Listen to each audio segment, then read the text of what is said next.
No Saber Direito desta semana, o planejamento sucessório, legitimidade, sucessão hereditária, tributos e testamento.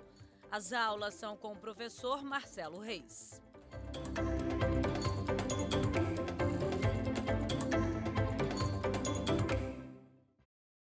Olá, bem-vindos à TV Justiça. O meu nome é Marcelo Reis, eu sou professor especialista em Direito Tributário e nessa aula de hoje vamos dar sequência ao assunto planejamento sucessório. É a quarta aula do curso e essa aula é dedicada a um dos principais instrumentos de planejamento sucessório e mais conhecido, que é o testamento. Bem, claro, na quinta aula nós vamos cuidar dos outros instrumentos de planejamento sucessório que muitas vezes sequer são associados como ferramentas para esse tipo de sucessão. Mas hoje nós vamos dar uma atenção especial para esse instrumento que é mais conhecido. Qual que é a definição de planejamento sucessório? Bem, temos uma definição aqui da doutrina em que se observa que o testamento, ele é um ato, né? Claro, produzido pelo titular de um patrimônio, em que ele manifesta expressamente qual é a sua vontade em relação aos seus bens, em relação ao destino dos seus bens após a sua morte. E, claro, nesse ato ele pode impor determinadas condições e expressar determinados desejos a respeito do seu patrimônio, e esse ato vai surtir efeito somente após a morte do titular. Quando nós temos um testamento, disse que a sucessão testamentária.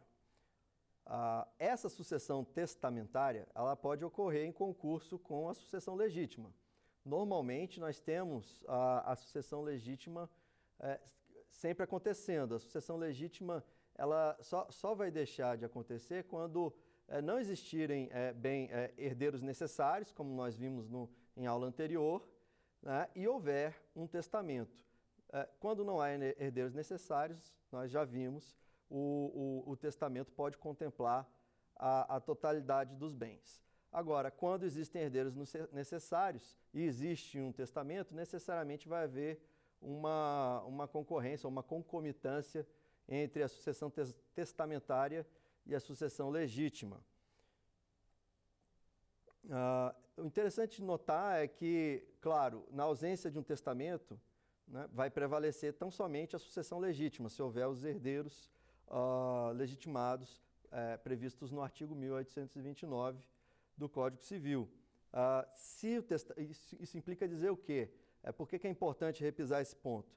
O testamento, sendo um ato solene, nós vamos ver algumas das solenidades que envolvem o testamento. Se por acaso algumas dessas solenidades, dessas formalidades forem desrespeitadas, existe uma sujeição à anulação do testamento, e quando isso acontece, prevalece tão somente a sucessão legítima. Então é importante que o titular do patrimônio, depois de decidir usar o testamento para fins de planejamento sucessório, que ele tome todas as prevenções, todas as medidas preventivas para se evitar qualquer nulidade ou anulabilidade do ato testamentário. Bem, quais são as características do testamento?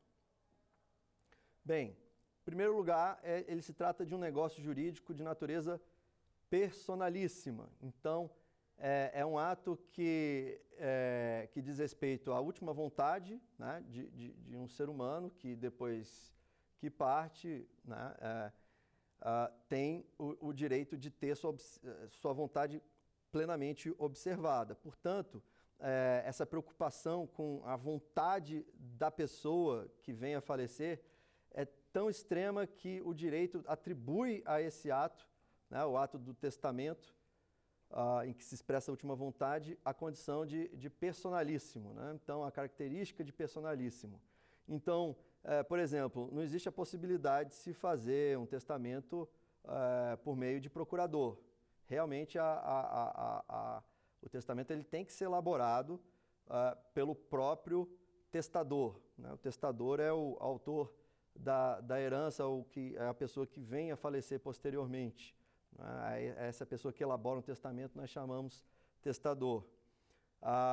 Então, o Código Civil, em face dessa necessidade, né, de termos um ato personalíssimo, impede que incapazes sejam testadores, impede que incapazes formulem seu próprio testamento.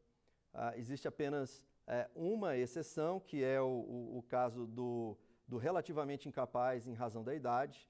O Código permite que o maior de 16 anos e menor de 18 possa elaborar o seu testamento. Mas tem um detalhe: como o testamento tem natureza personalíssima, ele não pode se servir da assistência. É um dos casos em que o relativamente incapaz acaba podendo exercer plenamente os atos da vida civil, no testamento. Agora, é interessante notar que não só os capazes, né, não só os incapazes são proibidos, me desculpem, não só os incapazes são proibidos de elaborar testamento. Mesmo uma pessoa, né, plenamente capaz, mas que no momento da elaboração, da formulação do seu testamento, não apresenta discernimento, essa pessoa também é proibida de elaborar o testamento. O testamento elaborado por uma pessoa sem o pleno discernimento da situação em que se encontra, ela corre o risco de ter o seu testamento anulado. E com relação a isso, é importante que, se por acaso houver uma assessoria jurídica na elaboração do testamento, o advogado ele tenha o cuidado de verificar se a pessoa a quem se presta, né, essa assistência esteja consciente dos seus atos, que consiga elaborar com lógica e coerência, né, o seu pensamento. Né? E muitas vezes é importante que o advogado, às vezes, faça uma dupla visita ao cliente, para que haja uma segurança de que o autor tenha o seu pleno discernimento nos termos do Código Civil. É interessante notar que, para se definir que uma determinada pessoa não tinha o pleno discernimento na época da elaboração do testamento, isso aí não depende de uma prévia interdição. Não é necessário que haja uma interdição judicial para se determinar que a pessoa não tenha pleno discernimento. Por meio de testemunhas, por outros meios, né? Que não a interdição, pode provar a ausência desse discernimento, e aí é uma situação que, mesmo a pessoa tendo a plenitude da sua capacidade jurídica, ela pode ter o seu testamento anulado. Outra situação que demonstra, né, outra norma que demonstra o caráter personalíssimo do testamento é a impossibilidade do testamento feito em conjunto. O testamento ele é um ato de natureza unilateral. Portanto, ele não pode ser feito em conjunto com outra pessoa. Ele não pode ser feito de maneira a que se elabore um testamento que tenha eficácia sobre o patrimônio de duas pessoas distintas. Ele tem que se referir ao patrimônio de uma única pessoa. Tá? E aí existem exemplos, né, do testamento simultâneo, que é aquele em que as duas partes expressam vontade de legar ou de tornar herdeiros determinadas pessoas ao mesmo tempo, né? Esse é o testamento simultâneo. Ou o recíproco, em que um promete ou oferece, né, no testamento a herança um ao outro de maneira recíproca, né? Esses testamentos eles são considerados inválidos pelo ordenamento jurídico brasileiro. Então temos que ter atenção a esse ponto. O testamento serve somente para regular a distribuição do patrimônio do falecido, de um único falecido, né? tendo em vista a natureza personalíssima desse instrumento. Bem, o testamento também se caracteriza por ter uma acepção gratuita. O que isso quer dizer? Os herdeiros ou legatários, eles não, a priori, né, não incorrem em ônus, né? O testamento é um ato de liberalidade, muito próximo do ato da doação. É claro que nós vamos ver que existe a possibilidade do testador impor condições e encargos nas cláusulas testamentárias, assim como acontece na doação também. Mas, via de regra, o ato testamentário, o ato do testamento, ele é gratuito. A eficácia do testamento, a eficácia desse instrumento, ela é contida. Por quê? Porque os efeitos, né, das disposições de vontade estabelecidas no testamento só vão poder se verificar após a morte do autor desse testamento, não é? Então, é uma eficácia contida. Ao mesmo tempo, ele, como dito anteriormente, ele é solene, ele é cercado de formalidades, tendo em vista assegurar que a vontade do autor da herança, ou do testador, seja cumprida da maneira mais fiel possível. O rigor com o cumprimento de solenidades é observado no Código Civil, tendo em vista que não existe controle a posteriori em relação ao cumprimento da vontade do falecido por parte do próprio testador. Afinal de contas, ele já faleceu, ele não consegue simplesmente, né, do além, digamos assim, supervisionar a execução dos atos que dizem respeito à sua própria vontade. Então, a solenidade ela é mais, olhando para os dispositivos do Código Civil, ela tem um nível maior de rigor, né, em relação a outros tipos de atos da vida civil. E, por último, o testamento ele tem um caráter revogável, diferente da doação. Nós vamos ver posteriormente, né? É interessante sempre fazer um paralelo entre o testamento e a doação, tendo em vista a similaridade de efeitos entre eles. Mas uma das coisas que vai diferenciar o testamento da doação é a questão da revogabilidade. O testamento ele pode ser revogado a qualquer momento, então o direito de arrependimento existe à disposição do autor do testamento, do testador, né, até o evento da sua morte. Então, até o evento da sua morte, o testador ele pode revogar expressamente um testamento que já foi feito. Ou então, ele pode realizar um outro testamento que contraria aquele anterior, sendo que o posterior, o testamento feito mais tarde, acaba tornando sem efeito, acaba revogando o testamento anterior.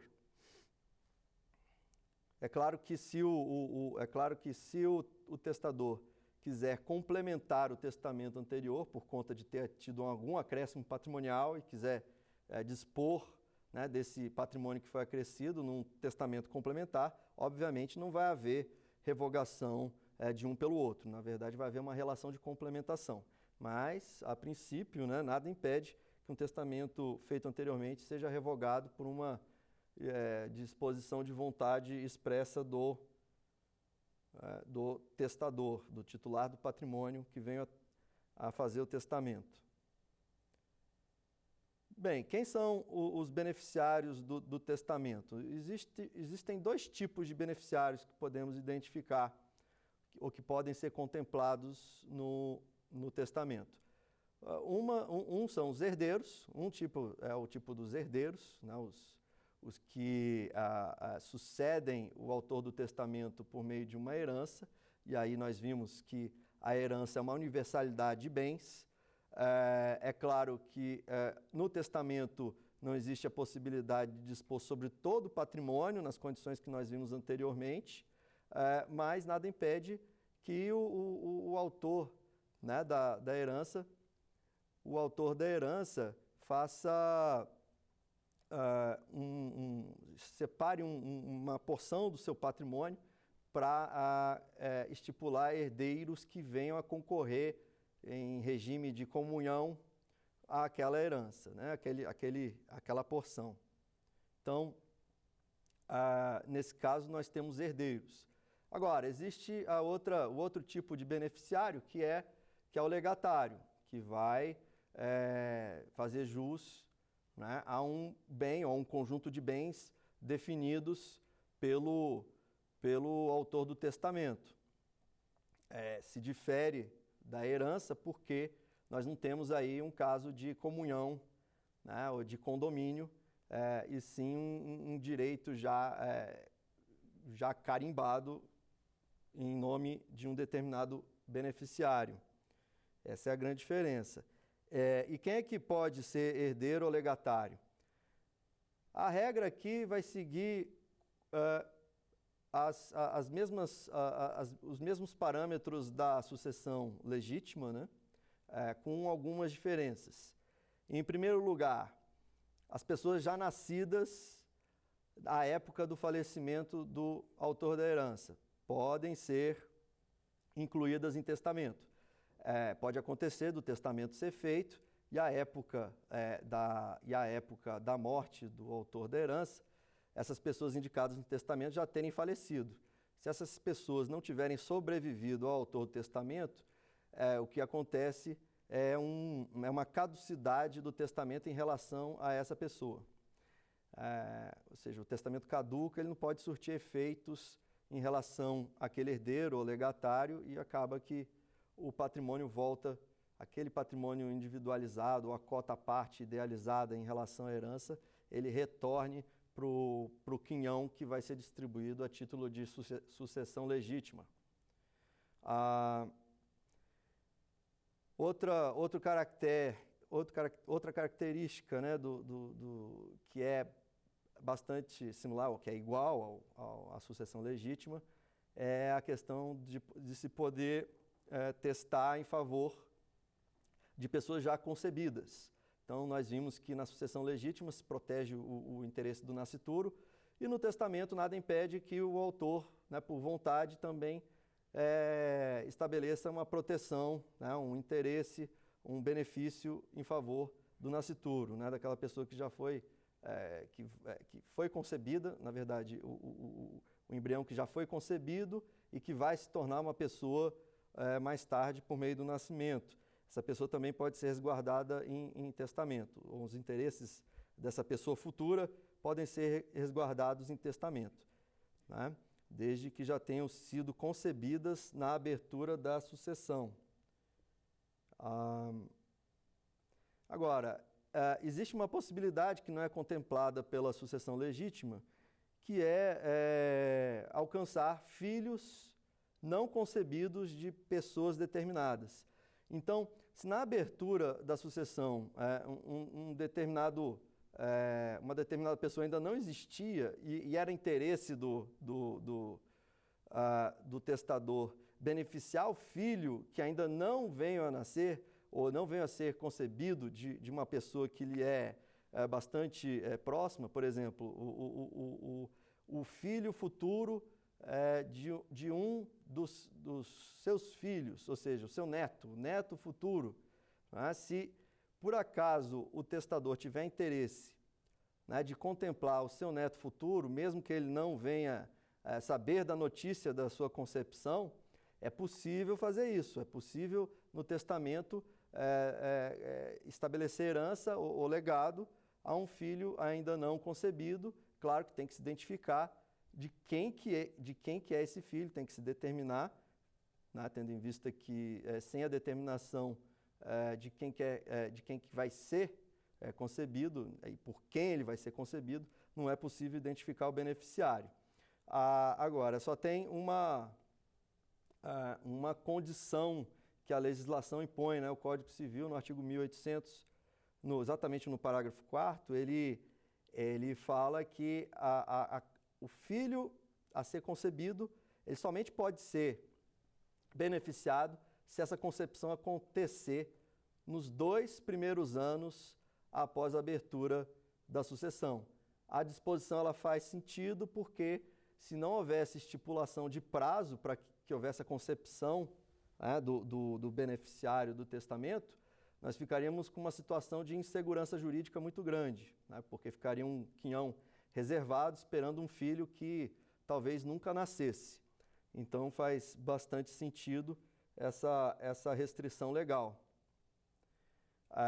Outros que podem ser beneficiários em testamento, e podemos destacar, são as pessoas jurídicas que já existirem à época, ou então fundação, que daí é uma outra pessoa jurídica, mas que vai nascer por meio da disposição testamentária. Então é muito comum em testamentos de pessoas que tenham acumulado mais patrimônio ao longo da vida e que tenham uma causa a ser defendida, estipular uma determinada porção do seu patrimônio para que essa causa ela seja protegida, que ela seja defendida de modo geral. Então, é comum você ver fundações criadas para a proteção do meio ambiente, defesa dos direitos humanos e entre outras causas nobres que temos. Uma pergunta que é interessante: é possível em testamento beneficiar animais? Já tivemos notícias, né, a respeito de animais de estimação muito queridos, né, que acabam sendo contemplados em testamento. No direito brasileiro, essa possibilidade ela não existe. Contudo, tendo em vista que é possível colocar encargos no testamento, é possível se estabelecer um beneficiário que tem o encargo de cuidar de determinado animal. E aí acaba se ouvindo dessas notícias, né, que um gato ou um cachorro recebeu determinada quantia ou determinados bens em testamento. Mas, na verdade, quando isso acontece no âmbito brasileiro, é porque houve uma imposição de encargo a um determinado herdeiro ou legatário. Bem, qual que é o alcance do testamento? Como falado anteriormente, se não houver herdeiros necessários, o testamento pode alcançar a totalidade do patrimônio. Lembrando sempre que temos que observar a meação, tem que se observar qual que é a parte do patrimônio que cabe ao cônjuge, que na verdade é de propriedade do cônjuge, né? Então temos sempre que lembrar da meação. Então, se temos um patrimônio de R$1 milhão, num regime de comunhão universal, isso significa dizer o seguinte, que 500 mil pertence ao cônjuge, né, que já vai ser identificado na partilha, no inventário, e os outros 500 mil são herança. Qual que é o alcance do testamento? Justamente metade desse valor, desses 500 mil, ou seja, apenas 250 mil desse monte mor de 1 milhão é que vai poder ser objeto de testamento. Pode-se estipular vínculos no testamento? Como eu comentei em relação ao exemplo dado, né, dos animais que são beneficiados, né, em testamento, é possível se estipular alguns vínculos e até mesmo restrições ao título de propriedade que é deixado. Então, por exemplo, é possível se impor uma cláusula de usufruto temporário ou vitalício sobre determinado bem imóvel, né? Digamos que o autor do testamento ele queira deixar um determinado imóvel para um filho, mas ao mesmo tempo ele se preocupa com a esposa, né? Então, ele pode deixar esse imóvel para o filho, mas determinar que o usufruto daquele imóvel seja vitalício em favor da esposa. Dessa maneira, a esposa tem o direito, né, todo o direito de uso, gozo, só não de disposição, né, os direitos reflexos da propriedade vão ficar em benefício da esposa por conta do usufruto, né, e a propriedade nua, digamos assim, a propriedade nua vai ficar com o filho numa disposição dessa. Agora, é também possível criar outros tipos de restrições, como inalienabilidade, que daí vai impor ao herdeiro ou legatário a indisposição do bem para realizar a sua alienação. Então, é claro que é possível por meio de subrogação, né, troca de um bem por outro, de maneira a manter aquele patrimônio no âmbito da família. Então, muitas vezes, essa cláusula ela pode ser flexibilizada, o efeito dessa cláusula pode ser flexibilizado, mas é claro que o interesse por trás dessa cláusula é a manutenção do patrimônio no seio da família. Então, muitas vezes, o autor da herança ou o autor do testamento, ele se preocupa com essas questões, né, de dilapidação do patrimônio e impõe cláusulas de inalienabilidade. E é claro, pode-se também colocar outras cláusulas como incomunicabilidade, que daí diz respeito ao casamento posterior, que o herdeiro ou legatário venha a contrair. Então, aquele bem fica incomunicável com o casamento ou com o regime matrimonial que venha a se assumir no futuro. E também nós podemos colocar uma cláusula de impenhorabilidade que impede que determinado bem seja colocado, seja posto em garantia, seja ofertado em garantia de determinada dívida. É interessante notar que o testamento, apesar de não poder abranger a parte da legítima, né, da herança relativa à sucessão legítima, nós encurtamos o termo para simplesmente se referir à legítima, né?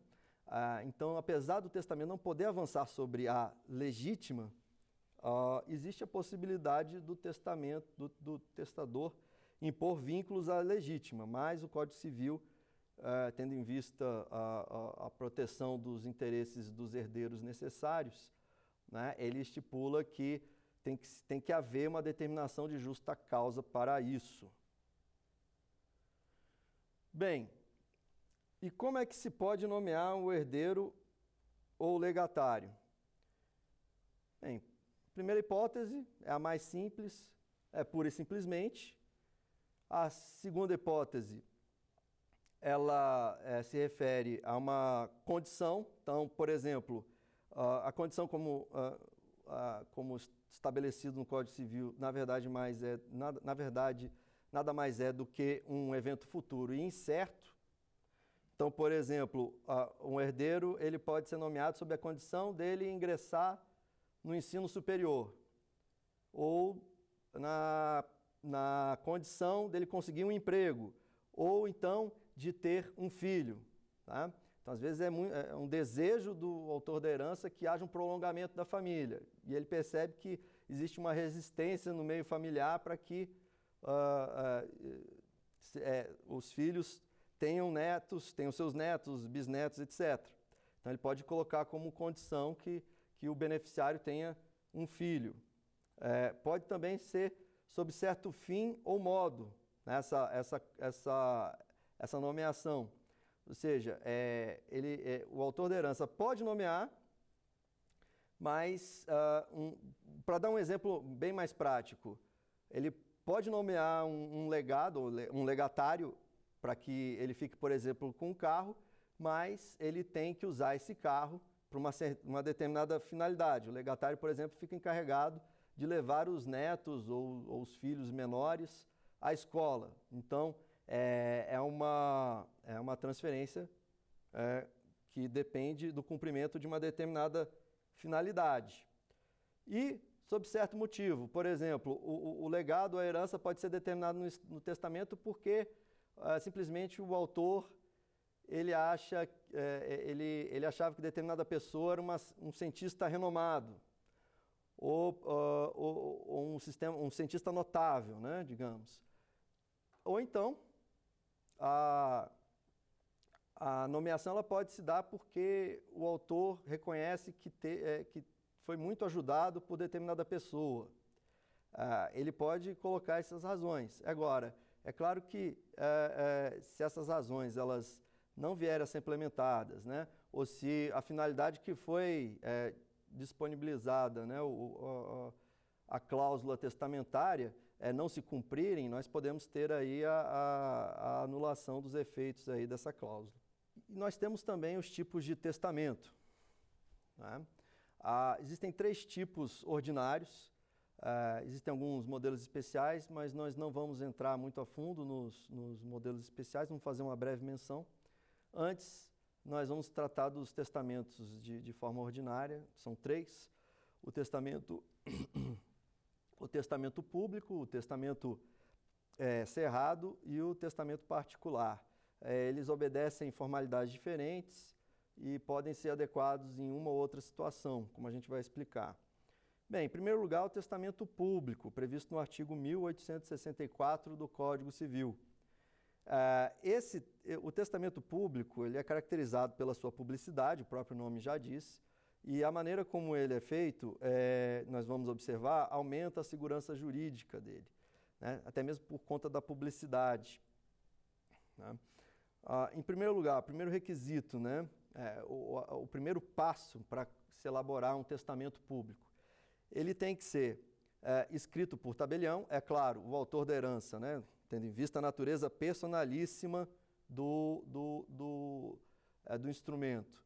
O autor da herança estipula ali, dita quais são qual é a vontade dele para que o tabelião redija a peça do testamento. Muitas vezes os tabelionatos já têm os testamentos modelo prontos, em que a vontade ela consegue ser estipulada de maneira mais facilitada.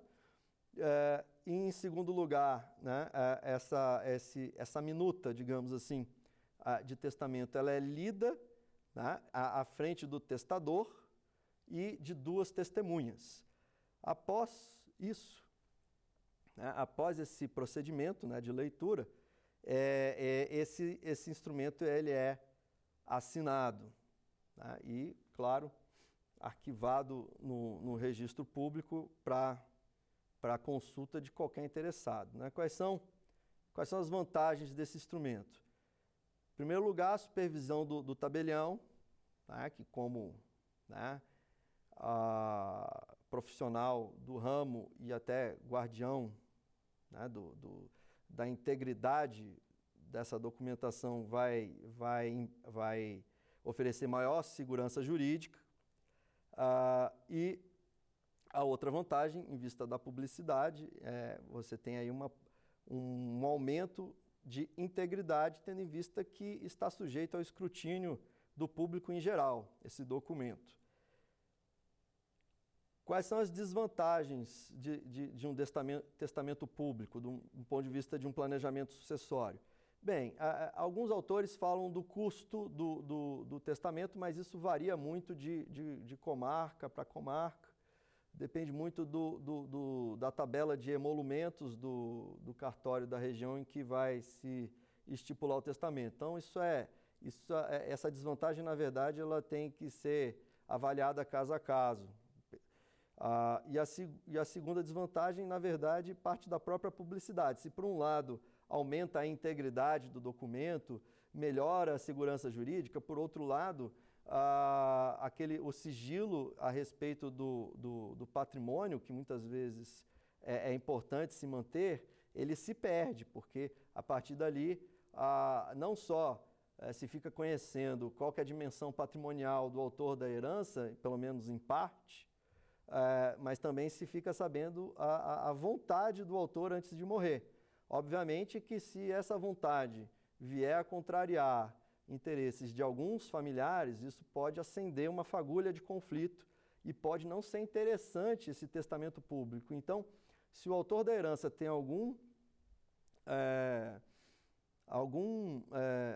apreensão a respeito dos efeitos que o conteúdo desse testamento pode provocar sobre a sua família, pode ser que a forma pública do testamento não seja interessante. Temos o testamento cerrado, é escrito pelo testador, ou então por alguma pessoa que escreva a seu pedido, a seu rogo, né? Ele é entregue ao tabelião com 2 testemunhas, o tabelião avalia a formalidade, o rigor formal do documento, produz um auto de aprovação e logo depois ele lacra dentro do envelope esse testamento. Não à toa ele se chama testamento cerrado. Ele depois de lacrado pelo tabelião, ele é entregue ao testador ou alguma pessoa designada, pode ser o advogado da família. Quando que ele vem a ser aberto? Somente depois da morte em audiência judicial. Bem, quais são as vantagens, né, do testamento cerrado?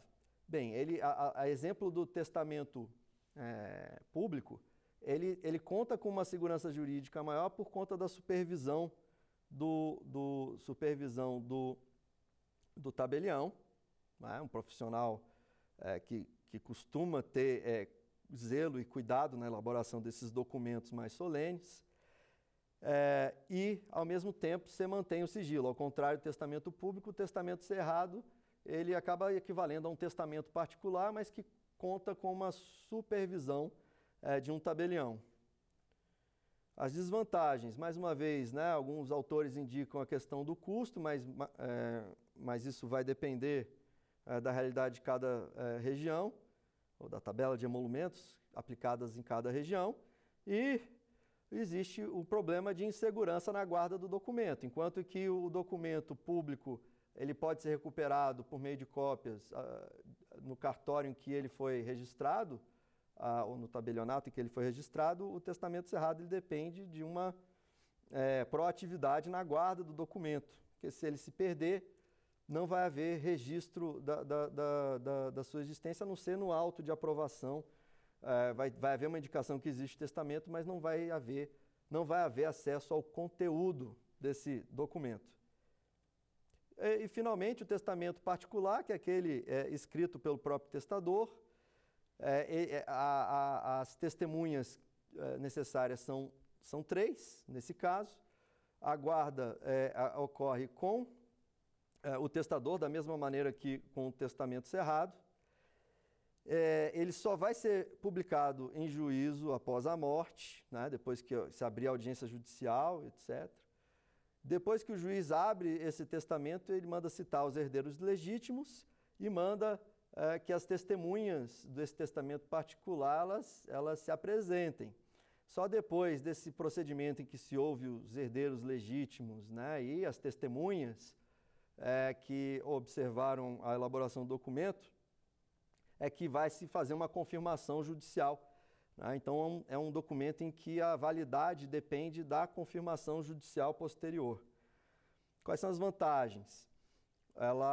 Bem, do ponto de vista da elaboração do documento, é mais simples, porque dispensa o tabelião de notas, então fica mais fácil elaborar. Quais são as desvantagens? Insegurança, né, por falhas na elaboração, tendo em vista que a sua elaboração é mais facilitada, né? Se não houver, por exemplo, a assessoria de um advogado para que faça a elaboração dessa peça, nós vamos ter um risco de anulação nesse documento.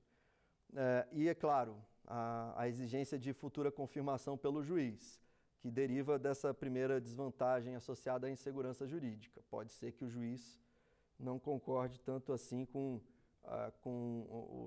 os termos, pelo menos não concorde em vista das exigências legais com os termos dispostos no testamento. Afinal de contas, existem algumas cláusulas que não podem ser admitidas em direito. E aí existe também a questão da confirmação, ela demanda a presença das testemunhas. Pode acontecer das testemunhas terem falecido, o Código Civil ele prevê a possibilidade de se apresentar uma única testemunha para viabilizar a confirmação judicial das 3. Né? Se por acaso das 3, 2 delas não puderem ser encontradas ou terem falecido, uma testemunha apenas pode confirmar o testamento. No entanto, aparece a questão, e se morrerem as 3? E se as 3 testemunhas não forem encontradas para confirmar o testamento? Esse testamento vai acabar não ingressando no mundo jurídico, não vai ter validade. Então, a elaboração do testamento particular tem um risco maior de não produzir efeitos após a morte do testador. Em relação à eficácia do testamento, é importante notar que não é possível que o conteúdo do testamento avance sobre a legítima, que é reservada aos herdeiros necessários.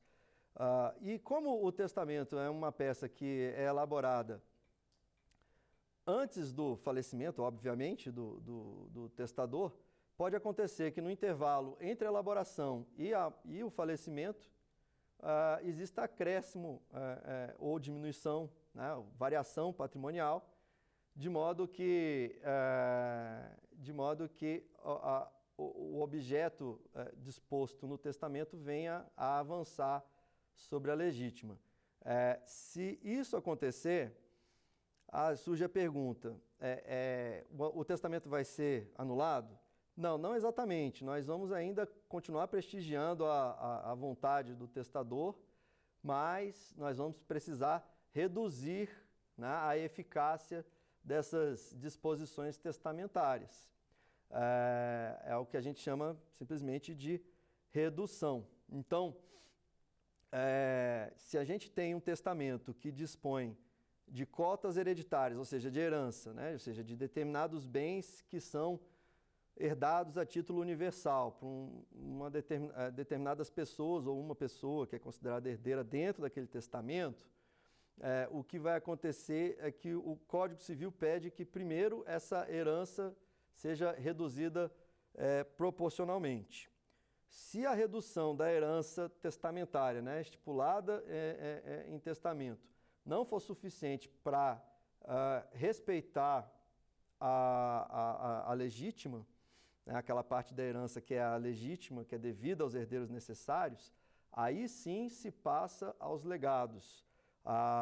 Os legados, eles a priori, eles são protegidos em comparação com a herança estipulada em testamento. Então, primeiro, a ordem de preferência definida em lei é, primeiramente, as cotas hereditárias ou herança, né, estipulada em testamento, para poder equiparar com a legítima, do outro lado, e se não for suficiente, nós passamos aí aos legados. Essa ordem ela pode ser diferente, pode ser que o legado seja reduzido antes da cota hereditária estipulada em testamento? É possível, desde que o próprio testamento estipule dessa maneira. Se o autor do testamento estipular que, olha, se por acaso, né, a legítima não estiver sendo desrespeitada, esse testamento ele vai levar à redução dos legados A, B e C, né, para dar um exemplo, né, nessa situação. Então, se o testador ele privilegia mais os herdeiros que ele escolheu no testamento do que os legatários, então ele pode favorecer os herdeiros determinando a redução do legado e não da herança. Bem, e em relação à caducidade, né, que é outra circunstância em que nós vemos a redução de eficácia ou até a eliminação da eficácia do testamento. Bem, em primeiro lugar, o testamento se considera caduco, né, ele caduca, se por acaso um dos bens que estão previstos tiverem se perdido. Se o objeto do testamento se perdeu, ele vai caducar. Então, por exemplo, se existe um imóvel que foi designado para um determinado legatário, mas esse imóvel já foi vendido, bem, perdeu-se o objeto aí. Se por acaso o testador ele vendeu um bem que já estava disposto no testamento, e isso é plenamente válido e eficaz, o objeto do testamento em relação àquele legatário se perdeu.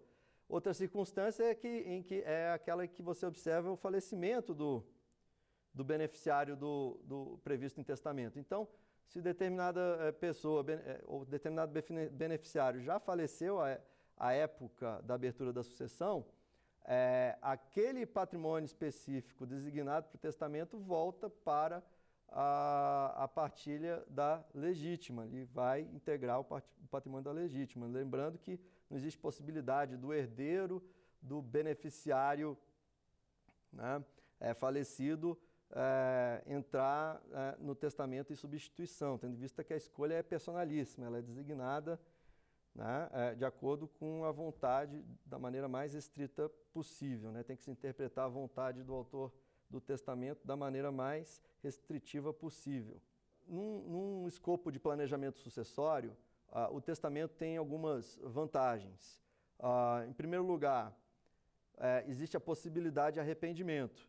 Em relação à doação, que é outro instrumento, a doação em vida, a antecipação da legítima, como nós costumamos chamar, é uma vantagem porque a qualquer momento, se por acaso em vida, né, o autor do testamento perceber que a sua vontade não está bem direcionada, ele pode se arrepender. O testamento também, ele possibilita, ele viabiliza a implementação de condições. A mesma coisa acontece na doação, né? Existe possibilidade de colocar condições no contrato de doação. O testamento também, se ele for feito na maneira cerrada ou particular, vai evitar conflitos com os seus familiares por conta, né, de se esconder a vontade ali, por se ocultar a vontade que pode desagradar alguns dos familiares. Não é a situação ideal, porque quanto mais harmoniosa for essa relação entre os familiares, menor será o conflito. E as desvantagens vão ser justamente em relação a problemas de interpretação das cláusulas, se o testamento não for muito bem redigido. Por si só, não é um instrumento que vai reduzir a carga tributária, né? Nós vamos ver em sequência, na verdade, a carga tributária não difere muito se for usado outros instrumentos como a doação. As tensões entre familiares, se for feito na forma pública, pode aumentar, né? Se por acaso os familiares souberem do conteúdo do testamento, isso pode aumentar conflito familiar e aumenta a burocracia do processo de inventário, porque uma vez verificado que existe um testamento em aberto, não é possível usar a opção extrajudicial, não é possível fazer o testamento em cartório. E agora chegou o momento de testar nossos conhecimentos por meio do quiz. Por meio do testamento, o falecido pode, primeira alternativa, dispor integralmente do seu patrimônio. Alternativa B, determinar a realização de inventário extrajudicial. Letra C, delegar ao herdeiro a fixação do seu próprio legado. Letra D, impor condição a herdeiro ou legatário.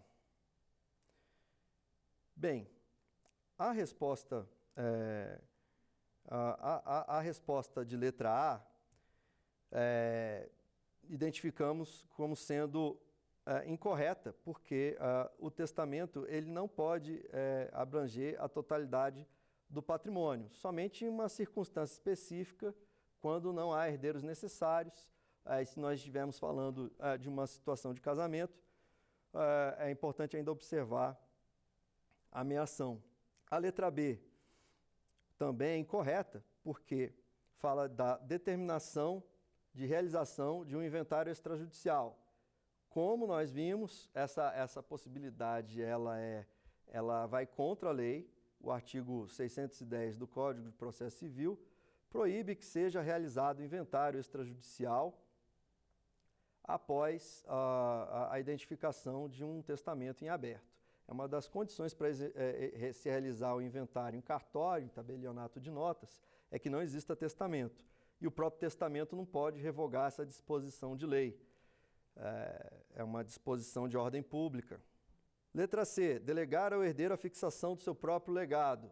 Uma cláusula desse tipo violaria a natureza intrínseca do testamento, que é ato de natureza personalíssima, né? Então não se pode delegar ao próprio beneficiário qual que vai ser o seu legado, de maneira a estipular um menu de opções para que o legatário escolha qual bem ou qual conjunto de bens ele vai ser beneficiado. E letra D, impor condição a herdeiro ou legatário, né? Nós vimos, né, que entre as disposições testamentárias, essa é uma possibilidade corrente. A resposta é a letra D. Na elaboração do testamento, não é possível ao titular do patrimônio. Letra A, dispor de metade dos bens da herança. Letra B, estipular livremente cláusula de inabilidade. Letra C, indicar legado à pessoa estranha à família. E letra D, modificar o testamento público. Bem, em relação à primeira alternativa, é plenamente possível dispor de metade dos bens da herança, justamente o limite em que o titular do patrimônio pode estipular cláusulas testamentárias. Ele tem liberdade para tal. Então, a letra A está incorreta.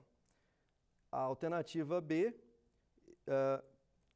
e fala estipular livremente cláusula de inalienabilidade. De fato, essa alternativa ela é incorreta por conta do advérbio livremente. Não existe liberdade plena para impor esse tipo de cláusula, porque se fizer referência a bens da legítima, nós vimos que tem que haver uma justa causa. Na letra C, indicar legado a pessoa estranha à família. Já vimos que sim, não há